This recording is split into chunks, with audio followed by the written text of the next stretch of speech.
ठीक है, अगर गुरुजी के नाम से ये जेल से ऑडियो आ रही हैं, सुनने में कोई हर्ज नहीं है। सुनो, हम भी सुनते हैं, हमारे पास में भी लोग लिंक भेजते हैं, हम भी सुनते हैं। लेकिन ये अपने दिल में ना बैठाओ कि ये जेल से संत रामपाल जी की ही ऑडियो आ रही हैं। नहीं, हम केवल ये समझ के सुनते हैं कि यदि इन ऑडियो में संत रामपाल जी के सत्संग आधार से कोई बात होगी तो हमें स्वीकार्य है, और अगर सत्संग आधार से कोई बात नहीं है तो हमें बिल्कुल भी स्वीकार्य नहीं है। हम ये सोच के उन ऑडियो को नहीं सुनते कि ये संत रामपाल जी की ही हैं। तो ये जो ऑडियो आ रही हैं जेल से,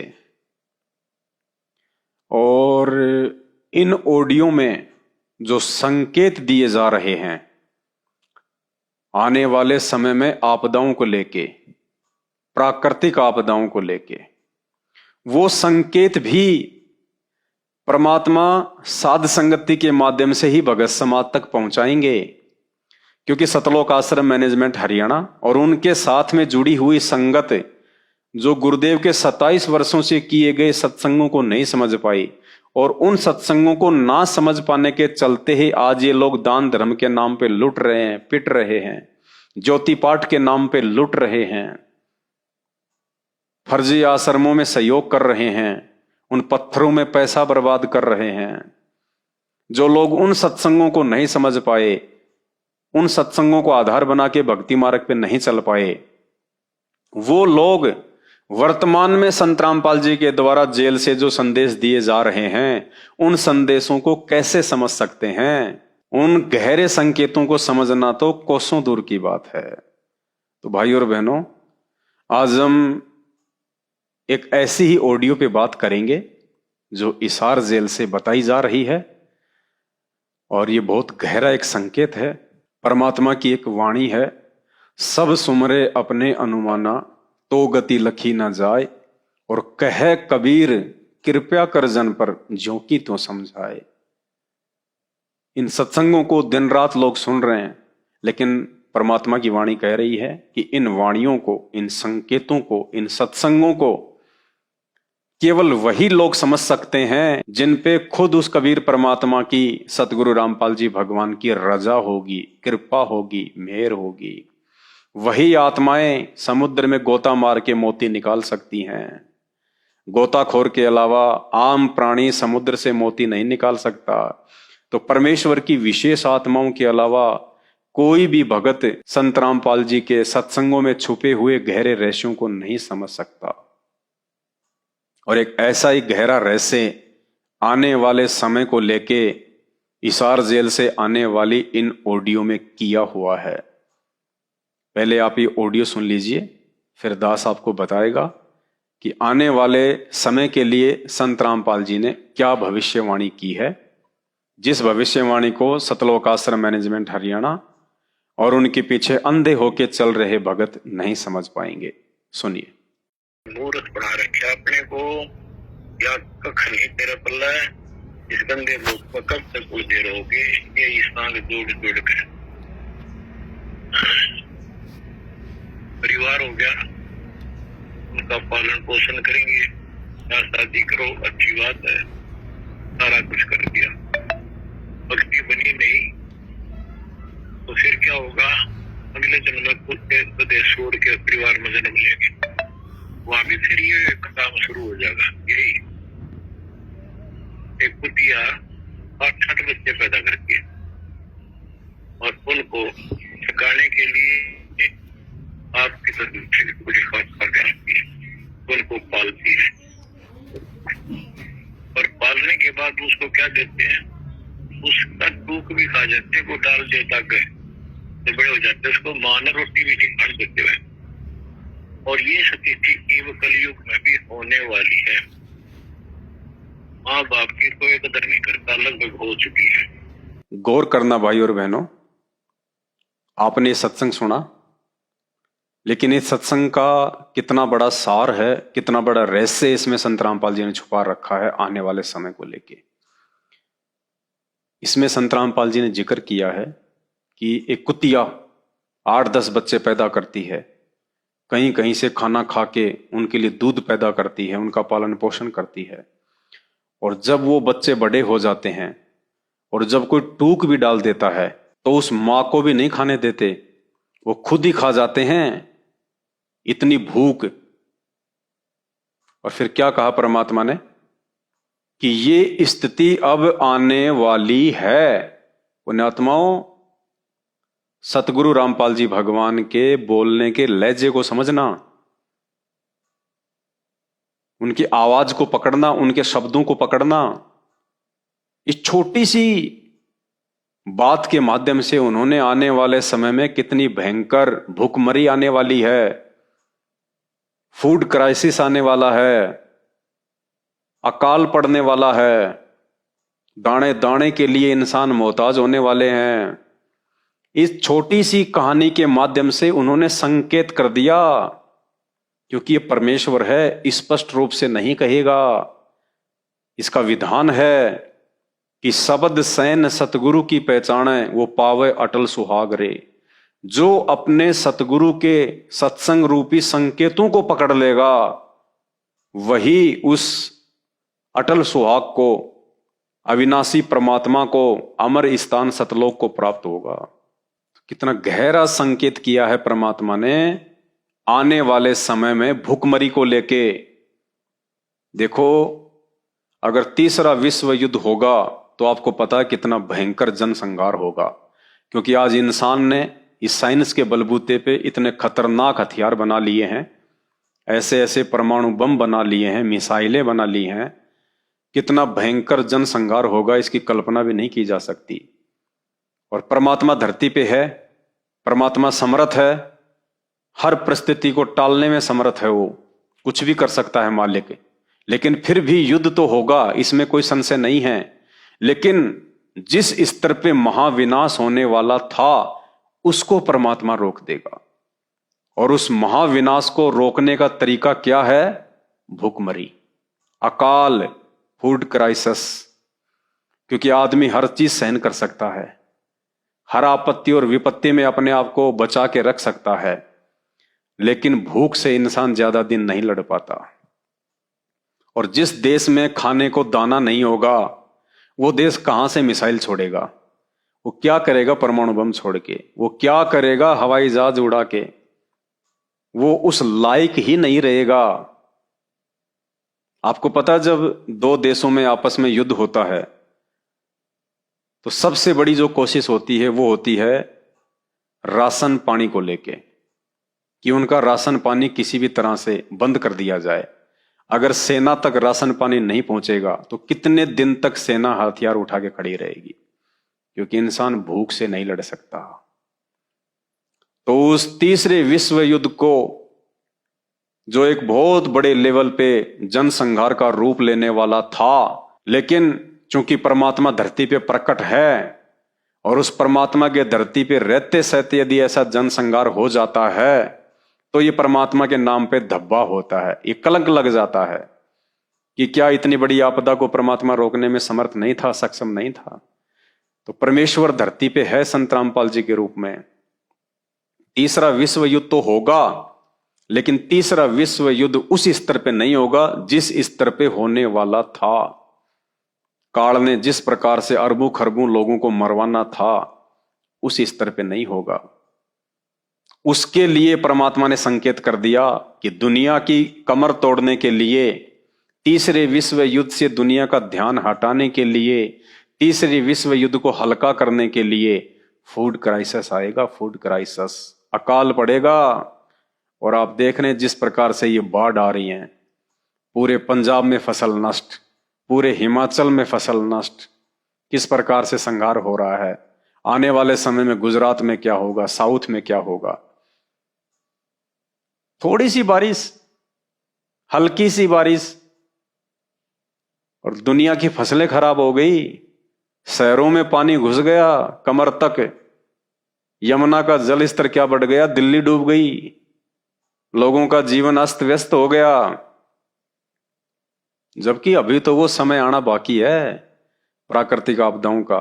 ये तो ट्रेलर चल रहा है, ट्रेलर, ताकि लोग संभल जाएं, सुधर जाएं और समय रहते लोग संत रामपाल जी के सत्संग सुनना शुरू कर दें, बकवादों को छोड़ दें, ज्ञान को आधार बना के भक्ति करें, परमात्मा की पहचान करें।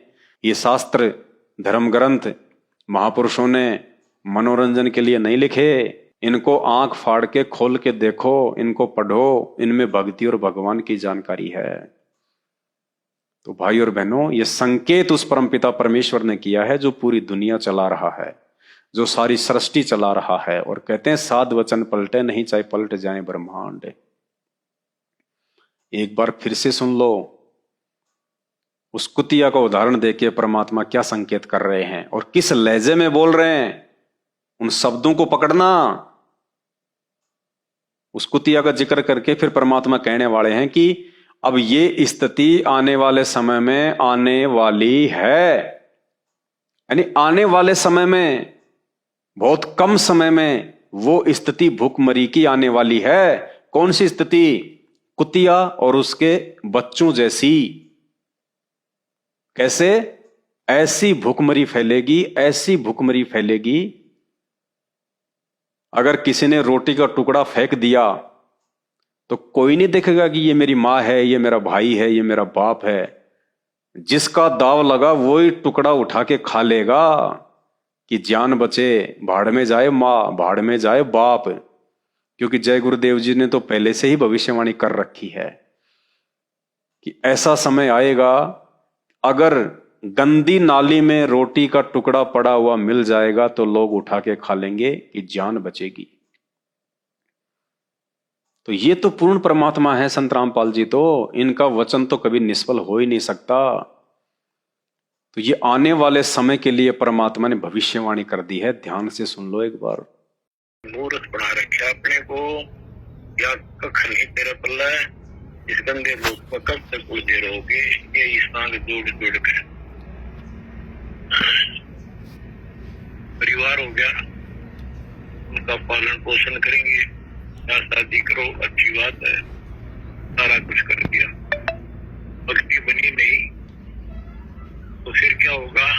अगले जन्म में खुद के प्रदेश छोड़ के परिवार में जन्म लेंगे, वहां भी फिर ये काम शुरू हो जाएगा। यही एक कुतिया 8 बच्चे पैदा करके और उनको सिखाने के लिए आपकी उनको पालती है, और पालने के बाद उसको क्या देते हैं? उसका टूक भी खा जाते हैं, वो डाल देता गए तो बड़े हो जाते हैं। उसको मां ने रोटी भी नहीं खा देते हुए। और ये स्थिति कलयुग में भी होने वाली है। माँ बाप की कोई कदर नहीं करता, लगभग हो चुकी है। तो भाई और बहनों, विशेषकर वो भाई बहन जो साध संगति से जुड़े हुए हैं, जो सत्सेवक हैं, ये परमेश्वर ने बहुत बड़ा संकेत कर दिया है आने वाले समय को लेके। और उस आपत्ति और विपत्ति से बचाने के लिए परमात्मा ने हम सत्सेवकों को बहुत पहले से तैयार भी किया हुआ है। क्योंकि आपको पता है कि साध संगति में हलवा राम बनता है और गुरुदेव भगवान को भोग लगता है। सतगुरु रामपाल जी भगवान को सबसे पहले हलवे राम का भोग लगता है, भोग की आरती होती है। और साध संगति में जो भाई बहन हैं 90% वो मर्यादा में हैं, गुरु को भगवान मानते हैं, परमात्मा से डरते हैं, और कहीं कोई मर्यादा टूट ना जाए, कोई नियम भंग ना हो जाए, हमारे गुरुदेव भगवान हमसे रुष्ट ना हो जाएं, पल पल उनको इस बात का भय रहता है, डर रहता है।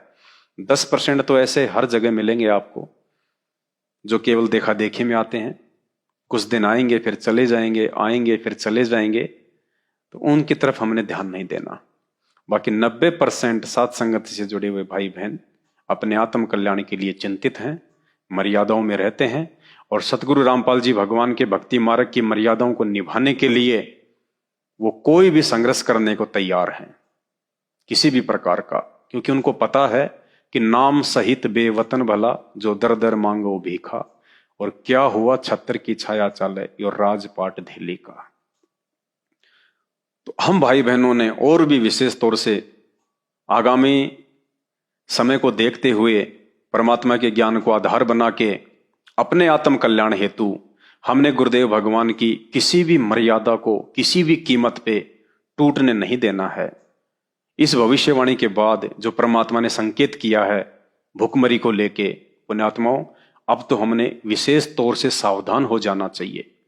अगर थोड़ी बहुत गफलत साध संगति में भी कोई कर रहा है या हल्के में ले रहा है कोई साध संगत को, परमात्मा की भक्ति को, उनकी मर्यादाओं को, तो उन्होंने अब विशेष तौर से जागरूक होने की आवश्यकता है, सजग होने की आवश्यकता है।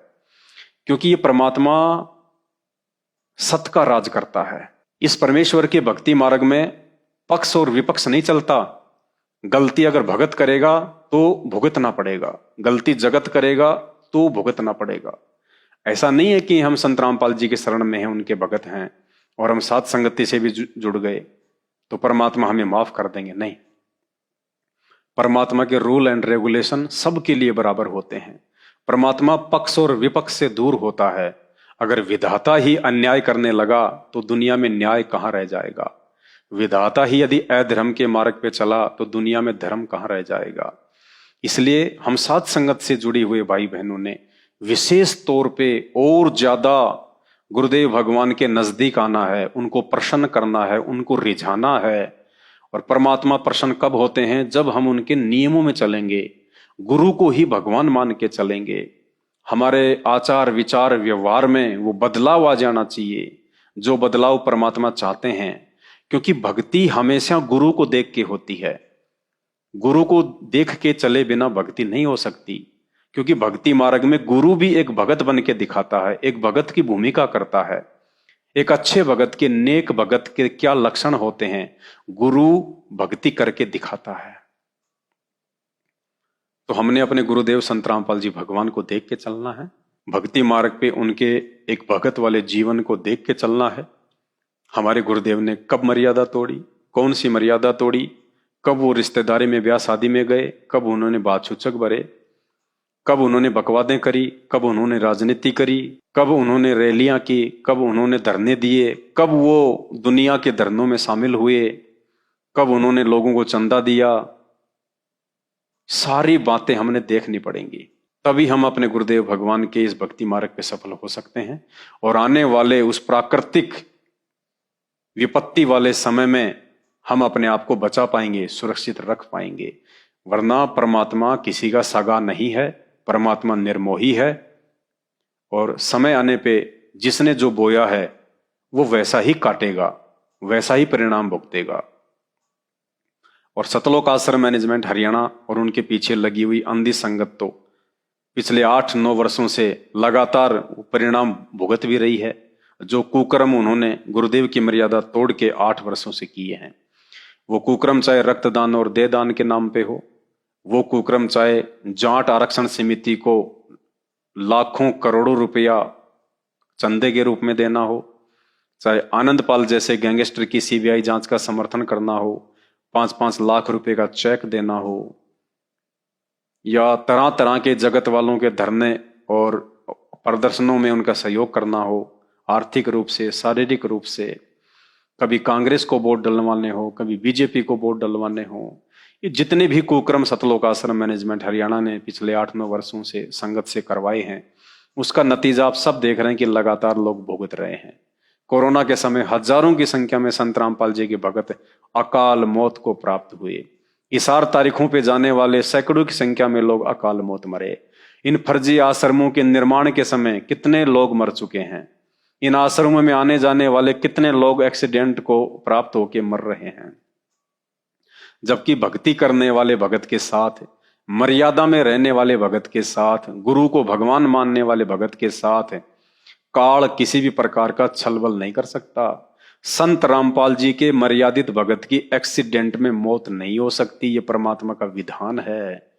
धर्मराज भी हाथ नहीं लगा सकता, ये परमात्मा का विधान है। उसके बावजूद भी रोड पे पड़े हुए टमाटर की तरह लोग फूट फूट के मर रहे हैं। संत रामपाल जी से दीक्षा लेने के बाद भी, सारनाम तक प्राप्त करने के बाद, सतनाम तक प्राप्त करने के बाद लोग अकाल मौत को प्राप्त हो रहे हैं। क्यों? कारण केवल एक ही है, संत रामपाल जी की मर्यादाएं नहीं निभा पा रहे। और मर्यादाएं ना निभा पाने के चलते, संत रामपाल जी की मर्यादाएं टूटने के चलते आज उनके ऊपर ये आपत्ति और विपत्तियां आ रही हैं। तो आप और हम भाई बहनों ने विशेष तौर पे आगामी समय में बहुत ही सोच समझ के चलना है, सावधानी पूर्वक चलना है। आज से पहले यदि हमसे कोई गलतियां हो भी गई हैं तो हम परमात्मा को दंडवत करके क्षमा याचना कर लें, और आगामी समय में किसी भी प्रकार की गलती की हमसे कोई गुंजाइश ना रहे।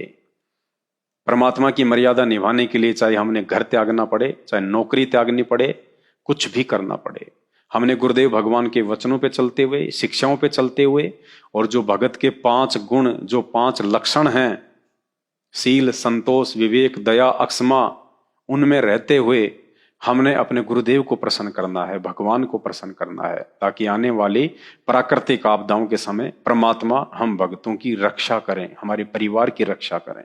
क्योंकि पुण्यात्माओं, जिस कदर परमात्मा सतलोक आश्रम मैनेजमेंट हरियाणा अर्थात काल के कहने से और एक आम व्यक्ति की भूमिका निभाते हुए परमेश्वर ने हम सत्सेवकों को शारीरिक रूप से अपने आप से दूर किया है, ये बहुत बड़ी परीक्षा थी हमारी। इस परीक्षा को कोई सूरमा ही झेल सकता है, ये कायर व्यक्तियों के काम नहीं होते।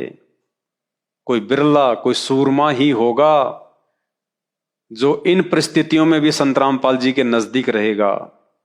जबकि उस काल प्रेरणा से सतलोक आश्रम मैनेजमेंट हरियाणा ने हर प्रकार से हमारे को, साथ संगत वालों को, सत्सेवकों को गुरुदेव भगवान की नजरों में नीचे गिराने का ही काम किया है। सैकड़ों की संख्या में हमारी शिकायतें इन्होंने जेल में की हैं, तरह तरह के झूठे लांछन आरोप हमारे पे लगाए।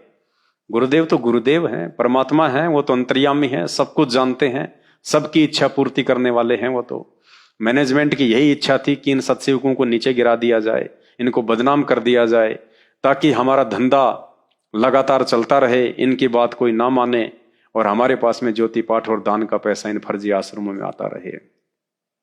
तो जैसा सतलोक आश्रम मैनेजमेंट हरियाणा ने चाहा और जैसा इन्होंने झूठी शिकायतें हमारी लगाई जेल में जाके, तो परमेश्वर वो अंतर्यामी, सबकी खैर खबर रखने वाला, सतलोक आश्रम मैनेजमेंट हरियाणा की सोच आधार से कि ठीक है भाई, जेल में बैठा हूं मैं, तो बाहर तुम रहते हो, तुम्हें पता है कि कौन क्या कर रहा है, और तुम जो रिपोर्ट दे रहे हो ठीक है।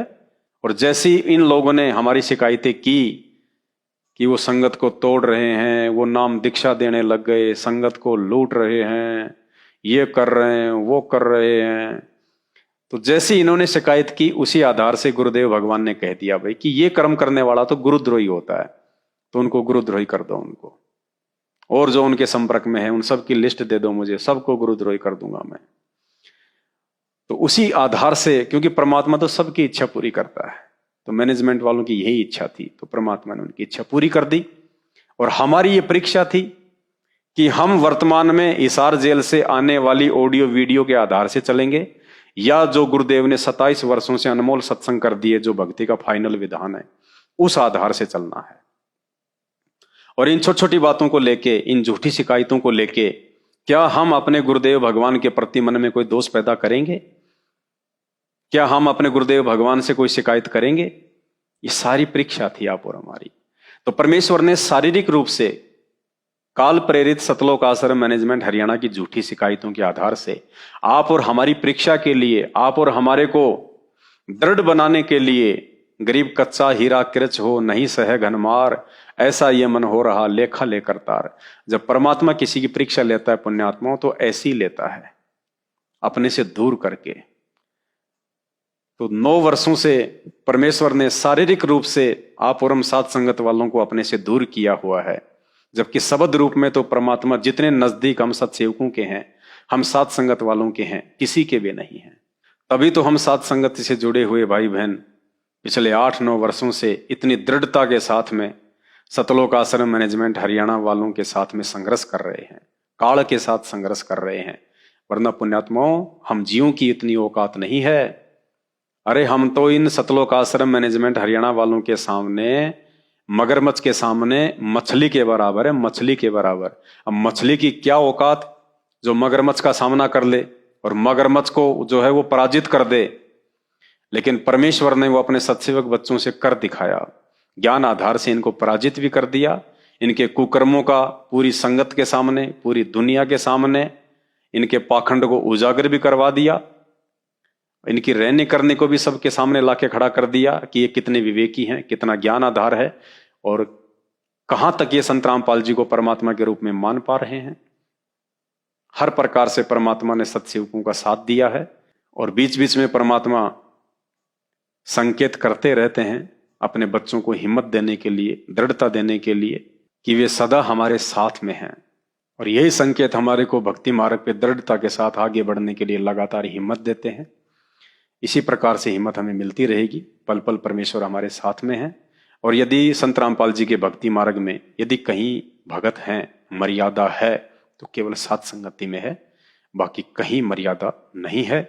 और इसका परिणाम, इसका रिजल्ट, जो संघर्ष परमेश्वर ने हम 2 कौड़ी के तुच्छ जीवों को हिम्मत पिछले 8 वर्षों से दी है, पुण्यात्माओं, इसका परिणाम भी आने वाले समय में आप सबको दिखाई देगा कि कैसे वो परमात्मा उन आपदाओं में, उस भूखमरी के समय में, उस फूड क्राइसिस के समय में अपने बच्चों को अपने हाथ पे रखेगा, अपने पलकों पे रखेगा, कोई चोट नहीं आने देगा, कोई परेशानी नहीं आने देगा। दुनिया देखेगी कि लोग तो दाने दाने के लिए मर रहे हैं, तरस रहे हैं, लूट खसोट मच रही है, मारा मारी मर रही है, और ये लोग इतनी आसानी से निश्चिंत होके, बेफिक्र होके कैसे भजन कर रहे हैं।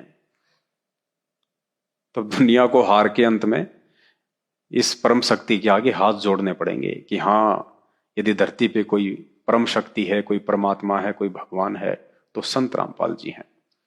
तो दुनिया पुण्यात्माओं बहुत लेट समझेगी, क्योंकि दुनिया के इतने मजबूत संस्कार नहीं हैं कि वो परमात्मा को जान सके, पहचान सके। ये दया परमेश्वर ने अपने चंद बच्चों पे की है, बिरले आत्माओं पे की है। तो इस दया को ऐसे ही हम लोग बना के रखें, परमात्मा के विश्वास पात्र, उनके कृपा पात्र हम बने रहें। और विश्वास पात्र बने रहने का एक ही फॉर्मूला है, गुरु को भगवान मानना और उनकी मर्यादा में रह के उनके भक्ति मार्ग पे चलना। हमने जगत को देख के नहीं चलना, संगत को देख के नहीं चलना, हमने केवल परमेश्वर को देख के चलना है, परमेश्वर के ज्ञान को देख के चलना है, उनकी मर्यादाओं में रह के चलना है। फिर परमात्मा भूखमरी क्या, चाहे भूखमरी का बाप क्यों ना आ जाए, अपने बच्चों को परमात्मा हाथों पे रखेगा। वचन है परमेश्वर का, संकेत तो परमेश्वर ने बहुत कर रखे हैं भूखमरी को लेके। एक सत्संग में गुरु जी ने स्पष्ट कह रखा है कि ऐसे यदि जनसंख्या बढ़ती रही तो आने वाले 50 वर्षों में, 100 वर्षों में क्या खाएंगे लोग, दाने दाने को तरस जाएंगे। उस समय यदि आपके घर में 2 दाने भी होंगे, सुबह मटका भरा हुआ मिलेगा, मटका। ये क्या संकेत किया परमात्मा ने कि आएगा वो समय और दुनिया देखेगी कि हम तो भूख से तड़प रहे हैं, बिलख रहे हैं, और इनके घरों में ये अनाज कहां से आ रहा है, ये आटा कहां से आ रहा है, लूण तेल मिर्च कहां से आ रहा है। दुनिया देखेगी दुनिया। तो दुनिया अभी अनजान है, नादान है, हालांकि अपने आप को दुनिया बहुत ज्यादा सियाना समझती है, लेकिन हमने दुनिया वालों को देख के नहीं चलना, क्योंकि दुनिया केवल सांसारिक तौर तरीकों में समझदार है, दुनिया भक्ति में और अध्यात्म में समझदार नहीं है। और असली समझदार वही होता है जो भक्ति मार्ग में समझदारी दिखाए। और भक्ति मार्ग में समझदारी दिखाने का मतलब है अपने गुरु को भगवान मान के और अपने गुरु की प्रत्येक मर्यादा में रह के आगे बढ़े। वही असली समझदार है, वही असली होशियार व्यक्ति है। बाकी सब अपना जन्म बर्बाद करके जाएंगे, अपना जीवन यूं ही बर्बाद करके जाएंगे। ये आने वाले समय में पूरी दुनिया देखेगी। तो हमने अपने गुरुदेव भगवान को प्रसन्न करना है, हमने दुनिया को देख के नहीं चलना है। एक भगत के क्या गुण होते हैं, क्या लक्षण होते हैं, हमने अपने अंदर धीरे धीरे धारण करने हैं। इसी के साथ आज का वीडियो समाप्त करता हूं। आगे फिर परमात्मा दया करेंगे, दास लाइव आता रहेगा। बंदी छोड़ सतगुरु रामपाल जी भगवान की जय हो।